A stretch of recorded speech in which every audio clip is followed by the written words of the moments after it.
আসসালামু আলাইকুম। Technique easy এডুকেশনের পক্ষ থেকে নবম দশম শ্রেণীর শিক্ষার্থীদের জানাচ্ছি শুভেচ্ছা। টেকনিক ইজি এডুকেশন তোমাদের জন্য নিয়ে এসেছে ইজি বায়োলজি এই বইটি, যার একটি পার্ট হচ্ছে প্রিভিয়াস বোর্ড প্রশ্নগুলো অ্যানালাইসিস করা। এখানে প্রিভিয়াস বোর্ড প্রশ্ন অ্যানালাইসিস করার সাথে সাথে তোমাদের জন্য আরও সংযোজিত আছে রোড টু মিশন 100 এবং রোড টু মিশন সাইক্লোনের মতো সাজেশনগুলো, যা তোমার বায়োলজি প্রস্তুতিটাকে আরও জোরদার করবে বলে আমি মনে করি। এখানে তোমাদের জন্য অনুশীলনী প্রশ্নগুলো সমাধান করে দেওয়া আছে, বেসিক পার্ট সংযোজন করা আছে, বিগত বছরগুলোতে আসা এমসিকিউগুলো সমাধান করে দেওয়া আছে। এরকম অনেকগুলো পার্ট রয়েছে যেগুলো তোমাদের জন্য বোর্ড প্রশ্ন অ্যানালাইসিস করার মতো করে এবং গুরুত্বপূর্ণ প্রশ্নগুলোকে 3 স্টার 2 স্টার এরকমভাবে মানে তোমাদের জন্য গুছিয়ে দেওয়া আছে। সেক্ষেত্রে আমাদের এই বইটা তোমার বায়োলজির ভয়টাকে জয় করে তোমার জন্য বায়োলজি পড়াটাকে আরও সহজ করবে বলে আমি মনে করি। তুমি আরও দেখতে পাচ্ছ, দেখো আমাদের এই বইটাতে আরও সংযোজিত আছে কিউআর কোড, যেটা স্ক্যান করার মাধ্যমে তুমি যাতে এই প্রশ্নটা আরেকটু সহজে বুঝতে পারো, আরেকটু সহজে যাতে আয়ত্ত করতে পারো, যার জন্য আমাদের এই প্রচেষ্টা। আমাদের এই বইটাতে কিন্তু অসংখ্য কিউআর কোড রয়েছে। প্রতিটি প্রশ্নের সাথে বা প্রতিটি সমস্যার সাথে তুমি একটি করে কিউআর কোড পেয়ে যাচ্ছ। সেক্ষেত্রে তুমি যখন প্রশ্নটা সলভ করতে যাবে, কোনো ডাউট থাকলে একজন শিক্ষক এসে সাথে সাথে তোমার সাথে এই প্রশ্নগুলো আলোচনা করবে, যার মাধ্যমে টপিকটা তোমার জন্য আরেকটু সহজ হবে বলে আমি মনে করি। তাহলে তোমরা যারা ইতিমধ্যে আমাদের ইজি বায়োলজি বইটা সংগ্রহ করে নিয়েছো তাদেরকে অসংখ্য ধন্যবাদ, আর যারা সংগ্রহ করনি তাদের সংগ্রহ করে নাও, কারণ এই বইটা হতে যাচ্ছে বাংলাদেশের প্রথম ডিজিটাল বই, যেখানে তুমি দেখো বইয়ের পড়াগুলো তো পাচ্ছই, এছাড়াও তোমার আলাদা করে কোনো কোর্স ফি দিয়ে কোনো কোর্সে ভর্তি হওয়া লাগতেছে না। তুমি সবগুলা এই যে পড়াগুলা, কোর্সের পড়াগুলা একসাথে বইয়ের ভিতরে কিউআর কোডের ভিতরে পেয়ে যাচ্ছ। সেক্ষেত্রে আমার যে সকল শিক্ষার্থীরা এরকম কোর্স কেনার অ্যাবিলিটি নাই, অথবা যারা হচ্ছে এরকম মানে সুবিধা থেকে বঞ্চিত, তাদের জন্য এটা হচ্ছে অনেক সুবিধা হবে বলে আমি মনে করি। তাহলে চলো আজকে পর্বে আমরা ময়মনসিংহ বোর্ড 2020 সালে আসা একটা প্রশ্ন নিয়ে তোমাদের সাথে আলোচনা করি। কি বলছে দেখো তো, চিত্র 1 আর 2 দেওয়া আছে, দুইটা চিত্র, যেখানে একটা কোষ 2n সংখ্যক ক্রোমোজোম ধারণ করে আছে, যে কোষটা বিভাজনের মাধ্যমে তোমার হচ্ছে দুইটা অপত্য কোষ সৃষ্টি করছে। এই যে অপত্য কোষ দুইটা, এই অপত্য কোষ দুইটার ক্রোমোজোম সংখ্যা কিন্তু মাতৃকোষের ক্রোমোজোম সংখ্যার সমান। কিভাবে দেখো, ওরও 2n সংখ্যক ক্রোমোজোম, এখানেও 2n সংখ্যক ক্রোমোজোম, তাহলে সমান সমান ক্রোমোজোম বিশিষ্ট একটা কোষ, দুইটা কোষ তৈরি করলো। তাহলে আমরা বুঝতে পারতেছি এটা হচ্ছে তোমার মাইটোসিস কোষ বিভাজন, তাই না? মাইটোসিস কোষ বিভাজনে আমরা জানি হচ্ছে সমীকরণিক কোষ বিভাজন বলে। কি জন্য? কারণ এখানে হচ্ছে সমান সমান ক্রোমোজোম থাকে। এরপরে চিত্র 2-এ দেখো তো কি হয়েছে, যে 2n সংখ্যক ক্রোমোজোম আছে, এর থেকে আলটিমেটলি আমরা কি পাইলাম, 4টা কোষ পাইলাম। 4টা কোষের ক্রোমোজোম সংখ্যা কিন্তু তোমার মাতৃকোষের ক্রোমোজোমের অর্ধেক, 2n এর অর্ধেক, তাই না? সেক্ষেত্রে কয়টা ক্রোমোজোম আমরা পাচ্ছি, এখানে এক সেট করে ক্রোমোজোম পাচ্ছি। তাহলে এই যে n সংখ্যক ক্রোমোজোম বিশিষ্ট 4টা কোষ উৎপন্ন হইলো, তাহলে আমরা বুঝতে পারতেছি এখানে যেহেতু ক্রোমোজোম সংখ্যা হ্রাস ঘটছে, তাহলে এটাকে আমরা বলবো হচ্ছে মিওসিস কোষ বিভাজন। মিওসিস কোষ বিভাজনে ক্রোমোজোম সংখ্যা হচ্ছে হ্রাস পায়। তাহলে মাইটোসিস আর মিওসিস এই দুইটা বুঝতে পারার পরে দেখো তো 4টা প্রশ্ন কি দেওয়া আছে, ক খ গ ঘ 4টা প্রশ্নে ক নাম্বার বলছে যে আকর্ষণ তন্তু কি। এখন আকর্ষণ তন্তু হচ্ছে, আমরা কোষ বিভাজনের সময় স্পিন্ডল যন্ত্র দেখতে পাই না? স্পিন্ডল যন্ত্রটা তৈরি হয় কিভাবে? স্পিন্ডল তন্তু নিয়ে। তাহলে এখানে যদি আমি তোমাদেরকে এঁকে দেখাই, স্পিন্ডল যন্ত্র এরকম, প্রাণী কোষের ক্ষেত্রে আমরা এরকম স্ট্রাকচার দেখতে পাই, উদ্ভিদ কোষের ক্ষেত্রে এরকম দেখতে পাই। তাহলে এই যে মাকু আকৃতির যে গঠনটা, এটাকে আমরা কি বলতেছি? স্পিন্ডল যন্ত্র বলতেছি। এখন এই যে স্পিন্ডল যন্ত্রগুলা কি নিয়ে গঠিত দেখো তো, অনেকগুলো স্পিন্ডল তন্তু নিয়ে গঠিত। এই তন্তুগুলার কিছু কিছু তন্তুর সাথে তোমার হচ্ছে এভাবে ক্রোমোজোমগুলো সংযুক্ত থাকে। থাকলো একটা ক্রোমোজোম, তাহলে দেখো এখানে আরো একটা ক্রোমোজোম থাকলো। এই যে ক্রোমোজোমগুলা, ওরা কিন্তু সবগুলোর সাথে সংযুক্ত থাকতেছে না। এইখানে একটা ক্রোমোজোম আছে, এখানে একটা ক্রোমোজোম আছে। এই যে তন্তুগুলা, এগুলা কিন্তু হচ্ছে তোমার খালি, মানে হচ্ছে ক্রোমোজোম নাই। উদ্ভিদ কোষের ক্ষেত্রেও এরকম আমরা দেখতে পাই, এখানে মনে করো তোমার একটা ক্রোমোজোম সংযুক্ত আছে, এই জায়গায় আরেকটা ক্রোমোজোম সংযুক্ত আছে। সবগুলা স্পিন্ডল তন্তুতে কিন্তু তোমার ক্রোমোজোম সংযুক্ত নাই। তাহলে যেগুলার সাথে শুধুমাত্র যে স্পিন্ডল তন্তুগুলার সাথে শুধুমাত্র ক্রোমোজোম সংযুক্ত আছে, ওগুলাকে আমরা কি বলবো? আকর্ষণ তন্তু বলবো। কি জন্য?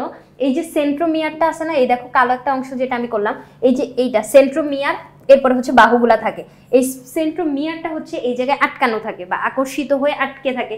তাহলে আমরা কি বলতে পারি? এই তন্তুগুলাকে হচ্ছে আকর্ষণ তন্তু বলতে পারি। এই জায়গায় দেখো আকর্ষণ তন্তু কি জিজ্ঞেস করছে না? তাহলে আকর্ষণ তন্তু হচ্ছে কোষ বিভাজনের সময়, এই যে মাইটোসিস কোষ বিভাজনের সময় প্রোমেটাফেজ পর্যায়ে ক্রোমোজোমের সেন্ট্রোমিয়ার স্পিন্ডল যন্ত্রের যেসব তন্তুর সাথে আটকানো থাকে, মানে স্পিন্ডল তন্তু অনেকগুলো থাকবে, কিন্তু তোমার যেগুলোর সাথে ওই ক্রোমোজোম আটকানো থাকবে ওগুলোকে আমরা কি বলবো? আকর্ষণ তন্তু বলবো। তাহলে স্পিন্ডল যন্ত্রের যেসব তন্তুর সাথে সংযুক্ত থাকবে, অর্থাৎ ওইটা হচ্ছে তোমার আকর্ষণ তন্তু। এবার মাইটোকন্ড্রিয়াকে শক্তিঘর বলা হয় কেন? মাইটোকন্ড্রিয়াকে শক্তিঘর বলার কারণ হচ্ছে মাইটোকন্ড্রিয়ার ভিতরে তোমার শ্বসনের বিক্রিয়াগুলো সম্পন্ন হয়। আমরা জানি শ্বসন হচ্ছে 4টা ধাপে সম্পন্ন হয়, গ্লাইকোলাইসিস, অ্যাসিটাইল কোয়ে, ক্রেবস চক্র, ইলেকট্রন প্রবাহতন্ত্র। এই যে 4টা ধাপ, এই ধাপের প্রথম যে ধাপটা বললাম গ্লাইকোলাইসিস, ওই ধাপটা হচ্ছে সাইটোপ্লাজমে সম্পন্ন হয়। ওইটা বাদ দিয়ে বাকি যে 3টা ধাপ আছে আমাদের, ওই 3টা ধাপ হচ্ছে তোমার মাইটোকন্ড্রিয়ার ম্যাট্রিক্সে সম্পন্ন হয়। এখন এইখানে যে ক্রেবস চক্রটা আছে, এটা হচ্ছে তোমার শ্বসনের সবচেয়ে বেশি শক্তি উৎপন্ন করে। এই ক্রেবস চক্রে 24 অণু এটিপি আমরা পাই। তাহলে সবচেয়ে বেশি শক্তি উৎপন্নকারী যে ধাপটা, এছাড়াও আরও 2টা ধাপ আছে, মোট 3টা ধাপ। এই ধাপগুলো যেহেতু তোমার মাইটোকন্ড্রিয়ার ম্যাট্রিক্সে সম্পন্ন হয়, তাহলে আমরা মাইটোকন্ড্রিয়াকে কোষের শক্তিঘর বলতে পারবো, কারণ শ্বসনের ফলে তোমার শক্তি উৎপন্ন হয়। তাহলে মাইটোকন্ড্রিয়ার ভিতরে শক্তি উৎপন্ন হচ্ছে, ওই বিক্রিয়াগুলো সম্পন্ন হচ্ছে, তাহলে মাইটোকন্ড্রিয়াকে পাওয়ার হাউস বলা যায়। এখন কি জন্য মাইটোকন্ড্রিয়ার ম্যাট্রিক্সে সম্পন্ন হচ্ছে প্রশ্ন আসে না মনে? মাইটোকন্ড্রিয়ার ম্যাট্রিক্সের ভিতর, ম্যাট্রিক্স বলতে আমরা এই যে এরকম জায়গাটা বুঝি। এখানে দেখো, আমি যদি একটা মাইটোকন্ড্রিয়া আঁকি, এরকম থাকে না মাইটোকন্ড্রিয়াটা, ওর বাইরের দিকে এরকম লেয়ার থাকে, আর ভিতরের স্তরটা এরকম ভিতরের দিকে ভাঁজ হওয়া থাকে। এই যে আমি ভাঁজ করে আঁকতেছি, এই ভাঁজগুলোর ভিতরে দেখো তো, এখানে হচ্ছে তোমার তরল কিছু পদার্থ থাকে এই জায়গার ভিতরে। তাহলে এই তরল পদার্থগুলোকে আমরা বলবো হচ্ছে ম্যাট্রিক্স। এই ম্যাট্রিক্সের ভিতরে তোমার হচ্ছে বিক্রিয়াগুলো সম্পন্ন হয়। কি জন্য সম্পন্ন হয়? ওর যে অন্তঃগাত্রে আমরা জানি অক্সিজম সংযুক্ত থাকে, তাই না? অক্সিজম হচ্ছে বৃন্তযুক্ত কিছু অঙ্গাণু। এই অঙ্গাণুগুলা এটিপি সিনথেসিসের জন্য প্রয়োজনীয় এনজাইম ধারণ করে। ওই এনজাইমগুলা কি করে? তোমার বিক্রিয়া সম্পন্ন হওয়ার জন্য, মানে এই এনজাইমগুলো বিক্রিয়াটাকে সম্পন্ন হওয়ার জন্য সাহায্য করে অথবা ত্বরান্বিত করে। তাহলে শ্বসনের যে গুরুত্বপূর্ণ প্রক্রিয়াগুলো যেহেতু মাইটোকন্ড্রিয়ার ম্যাট্রিক্সে সম্পন্ন হচ্ছে, তাহলে আমরা মাইটোকন্ড্রিয়াকে পাওয়ার হাউস বা শক্তিঘর বলতে পারি। এরপরে গ নম্বরে আমাদের কি বলছে? চিত্র 1 আর 2 এর ভিতরে বিরাজমান পার্থক্য। 1 আর 2 কি ছিল? আমরা উদ্দীপক দেখেই তখন বুঝতে পারছিলাম যে মাইটোসিস ছিল আর মিওসিস ছিল। এখন মাইটোসিস আর মিওসিসের ভিতরে পার্থক্য আমাদের বলা লাগবে। মাইটোসিস মিওসিসের পার্থক্যগুলো যদি আমি বলি, সবার প্রথমে আমরা জানি মাইটোসিস কোথায় সম্পন্ন হয়। মাইটোসিস হচ্ছে আমাদের দেহ কোষে সম্পন্ন হয়। দেখো, মাইটোসিস যে বিভাজনটা, এটা সাধারণত জীবের দেহ কোষে, অর্থাৎ দেহ কোষ যখন বৃদ্ধি সাধন হবে, তোমার যে কোনো উদ্ভিদের কাণ্ড যদি বৃদ্ধিপ্রাপ্ত হয় দৈর্ঘ্য প্রস্থ বরাবর, এরপরে মানুষের ক্ষেত্রে যদি তোমার হাত পা, মানে দেহের যে কোষগুলা, ওগুলা হচ্ছে আমাদের মাইটোসিস। আর মিওসিস কোথায় হবে? জনন কোষে হবে। জনন কোষের ক্ষেত্রে আমরা জানি গ্যামেট তৈরির প্রয়োজন হয়, গ্যামেটগুলা এক প্রস্থ থাকে, যার জন্য এখানে মিওসিস, যেটা মিওসিসকে আমরা জানি হ্রাসমূলক বিভাজন বলে।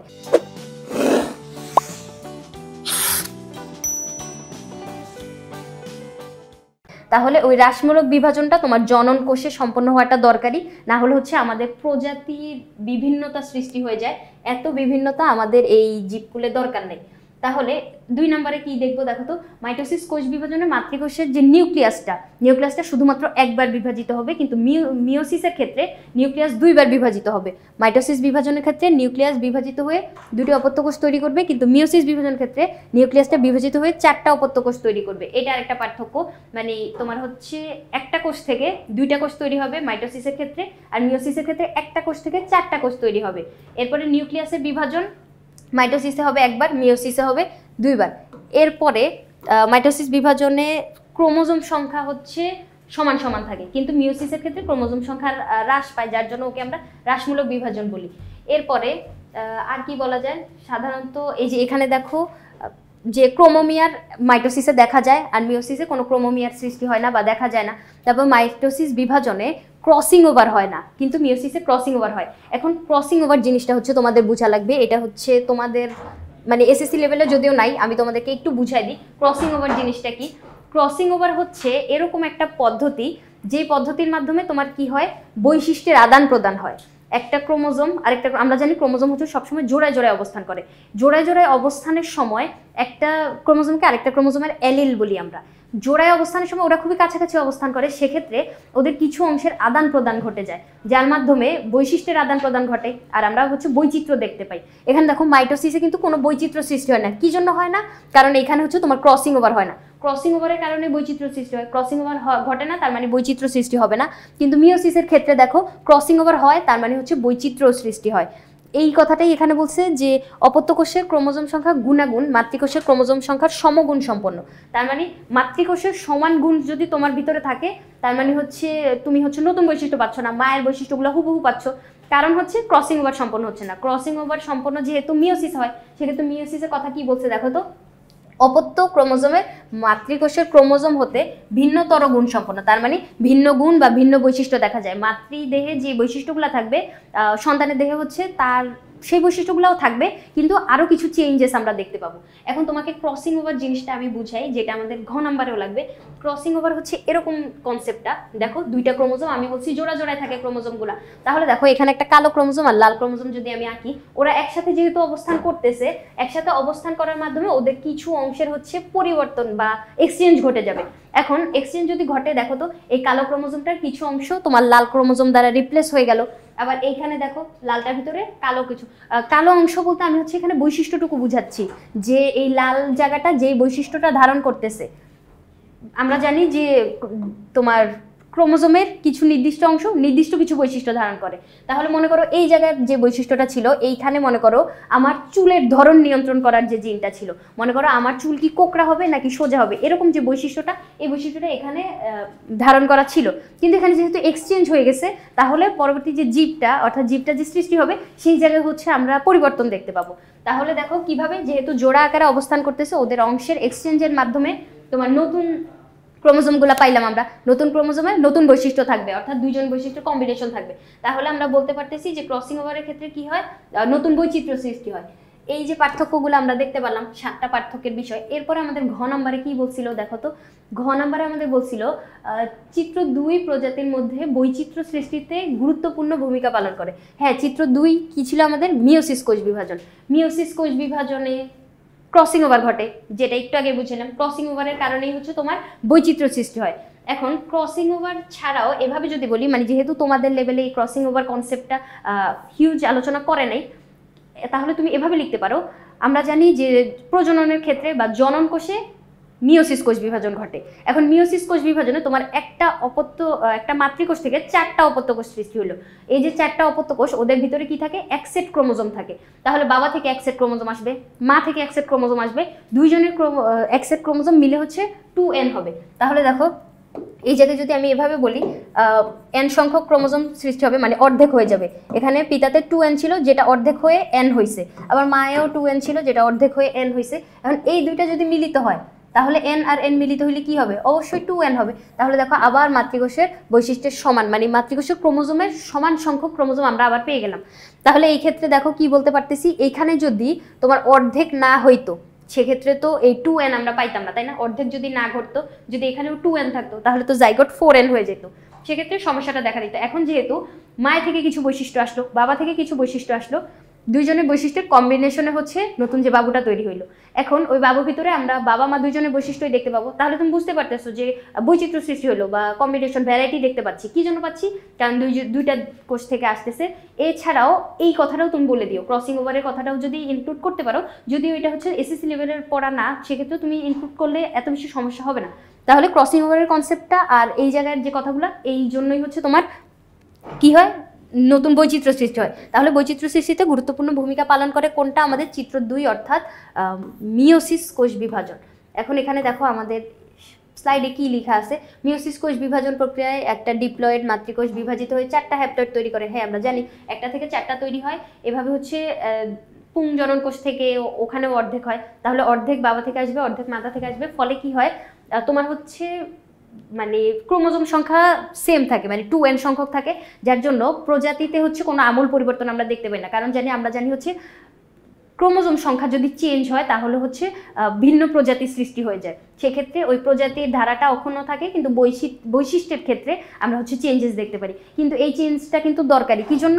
কারণ তুমি যদি এরকম পরিবর্তন ঘটাইতে না পারো, সেক্ষেত্রে কিন্তু তুমি পরিবেশের সাথে টিকে থাকতে পারবে না। একটা উদ্ভিদ যদি এরকম নিজের ভিতরে হচ্ছে তোমার পরিবর্তনগুলো ঘটাইতে না পারে, অথবা বিভিন্ন কম্বিনেশনে যদি উন্নত বৈশিষ্ট্য লাভ করতে না পারে, সেক্ষেত্রে সে কিন্তু প্রতিকূল পরিবেশে টিকে থাকতে পারবে না। যার জন্য এই মিওসিস কোষ বিভাজনটাও দরকারি। আবার প্রজাতির যে ধারা অক্ষুণ্ণ রাখার জন্য, অর্থাৎ প্রজাতি যাতে মানে এলোমেলো না হয়, সেক্ষেত্রেও এটা দরকারি। তাহলে আমরা বুঝতে পারতেছি যে এই মিওসিস কোষ বিভাজনটা প্রশ্নে যা চাইছে এভাবে হচ্ছে আমরা বর্ণনা দিব। এখন আমি যেভাবে তোমাকে বুঝিয়ে বললাম, আরও কিছু এক্সট্রা ইনফরমেশন দেওয়ার চেষ্টা করলাম। আশা করি তোমার কাছে প্রশ্নটা একটু সহজ করতে পেরেছি, মানে উত্তরটা একটু সহজ করতে পেরেছি।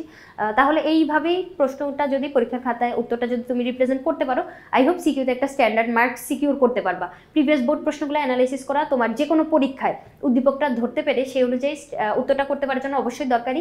যার জন্য আমাদের ইজি বায়োলজি বইটাতে তোমাদের জন্য এই সমাধানগুলো করে দেওয়া আছে। তোমরা কিন্তু চাইলে আমাদের ইজি বায়োলজি বইটা সংগ্রহ করে নিতে পারো। আজকের পর্ব এই পর্যন্তই। পরবর্তী পর্ব দেখার আমন্ত্রণ রইল। ধন্যবাদ সবাইকে।